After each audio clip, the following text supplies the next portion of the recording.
Hello busy dads and busy people everywhere. In today's video, I'm going to do something different from what I've been doing in recent videos. It's been a long time since I've put out a video sharing some thoughts with all of you about burpee training practice. I've been very busy. I've been filming my workouts and not doing much else, and I really want to return to that practice of sharing thoughts with all of you. I really miss putting out this kind of content. And so in today's video, I'm going to share with all of you some thoughts I've been having about how to psychologically navigate a plateau, either in your training or in your weight loss or your physique goals. A couple of you have asked me questions about this. Many people experience plateaus on the Busy Dad program. Scrap that. Every single person who ever does the Busy Dad program will experience a plateau. And when people drop off from the program, it's always because they get demoralized by their plateaus. So what that means is that a plateau is a serious existential threat to any training practice, because it really is in the context of plateaus that most people give up on their training practice. So we need to find a way of psychologically navigating plateaus if we're going to have longevity in our training practice, and longevity is really important.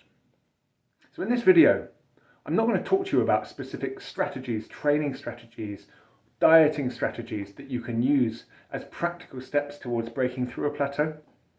Instead, I'm going to share with you some psychological strategies that you can use to learn to really dwell in your plateau and even to love it. If you can work through a plateau without getting demoralized, you really shore up your training practice. And so it's really important that you learn some of these psychological strategies I'm going to share with you. Your success in any given training session may be mostly a product of your physical preparedness. Of course, psychology will play a role, but your long-term success in your training practice across multiple sessions, across multiple years, is really entirely determined by your psychological outlook. And so I want to share with you some of the elements of my own outlook that I think have made it easy for me to live through and train through plateaus without getting demoralized in the process. Okay, so I want to share with you some things that I like to think to myself when I am working through a plateau, as I am right now. In fact, I've been working through a plateau for a couple of months now. I love my training as much as I ever have. How is it that I've stopped myself from getting demoralized? The first thing that I do is remind myself that even if I'm not hitting new numbers in my training, I am exhibiting consistency in my training. I really pause to dwell on that fact, that I am maintaining consistency in my training even though I'm not getting the results that I want. And dwelling on that fact does a couple of things. First of all, it allows me to remind myself, this is a saying that came to me after a workout, that you can't catch a wave if you're not in the water. That we never know when we're going to break out of the plateau, but if we don't show up to our training sessions, it's certainly not going to happen. So that being consistent is my way of positioning myself to break through the plateau, because I'm not going to break through the plateau if I'm not showing up to my training. So if I'm thinking twice about whether I should train today, the first thing I can tell myself is, you never know when you're going to break a plateau. If you don't show up to the session, you'll never find out. But a second thing I can tell myself in connection with the fact that I'm being consistent is I can really pause to take pride in the fact that even though my training is dog shit right now, I'm not getting anywhere near the numbers that I'm looking for, that I keep coming back day in, day out, week in, week out. And the reason I can be proud of that fact is what it shows me is that I have switched to an alternative fuel source for my workouts. Rather than relying on motivation, on being excited about the workouts to fuel me through. which is a great fuel source when you can get it, but it's fickle. Rather than relying on motivation, I am relying on discipline. I am showing up to my workouts week in, week out, even though I'm going through a plateau. Why am I doing that?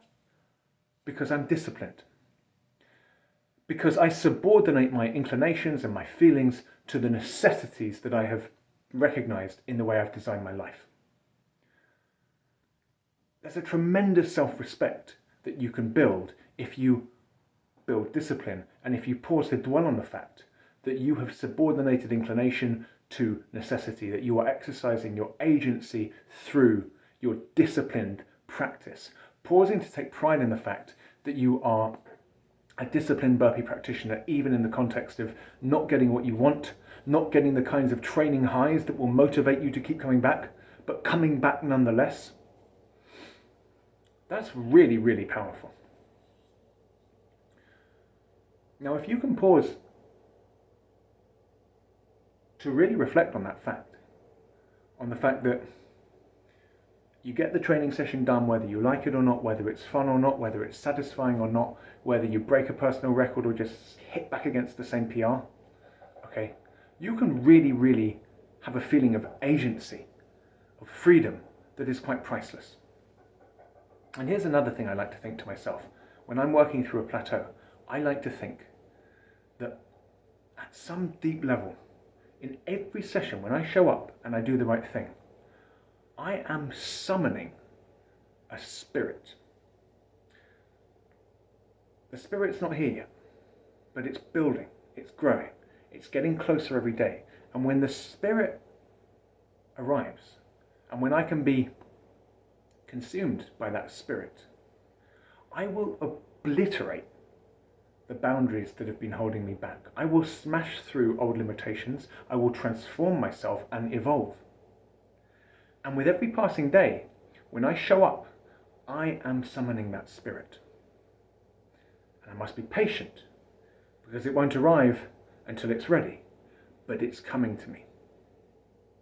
Through my disciplined daily practice, I am calmly summoning a spirit of evolution. And the day will come, and it will be a glorious, glorious day when that spirit enters me and I smash through the boundaries that right now I'm chafing against. So I pause to recontextualize everything that I'm doing. I'm not having bad sessions. I'm not in a plateau. What am I doing? I am, with calmness and discipline, summoning a spirit that will allow me to evolve and transcend old limitations. And when I think about the fact that that is what I am doing with my life, I can feel a tremendous sense of dignity and self-respect. Now, most of the time, when people are in a plateau, it's because there's stress in their lives. And most of the time, where stress is coming from is the fact that you don't feel like you have much self-worth or status. If you can really pause to dwell on the fact that you are comporting yourself through your plateau with dignity, with discipline, with patience, you will start to recover some of that self-respect, that feeling of worth, that feeling of status, that feeling that what you are doing with your life is meaningful. And as you learn to live in that self-conception, your stress will begin to dissipate, which will position you physically to break through the plateau. It might happen sooner, it might happen later, but it will happen if you comport yourself properly. And what you will find paradoxically is, if you pause to dwell on these features about yourself, the fact that you are calmly and with discipline summoning a spirit that will allow you to evolve and transcend old limitations, if you really pause to draw nourishment from that fact about what you're doing, you will learn to love your plateau. You will learn to be content in your plateau, not because you've stopped seeking greatness, not because you've put your ambitions on ice, not because you have just accepted your fate, far from it. You will learn to love the plateau, not because you've given up on your ambitions, but because you know that what you're doing is the best way to achieve your ambitions. but you have a patience, a discipline, a consistency that set you apart from ordinary people who put inclination first. And like I said, if you can live in that self-conception, you will learn to love your plateau. And before you know it, my friends, you'll have smashed through it. There'll be another plateau, and you can look forward to that one too, because every plateau you are summoning a spirit of evolution. If you get your head right about plateaus, you will have longevity in your training. And if you have longevity in your training, there will just be a constantly renewing cascade of benefits coming into your life from your training. I'm 3.5 years deep into this practice. I'm just getting started. Every day I am infused with a sense of gratitude that I have this in my life. And it's my mindset that keeps me showing up. So get your mindset right. If you right now are in a plateau with your training, with your diet, with anything else, love the plateau. You might be here for a while. If you start letting it demoralize you, as if it's your right to constantly be on an upward trajectory, you're not going to last long. So get your head right about the plateau, my friends.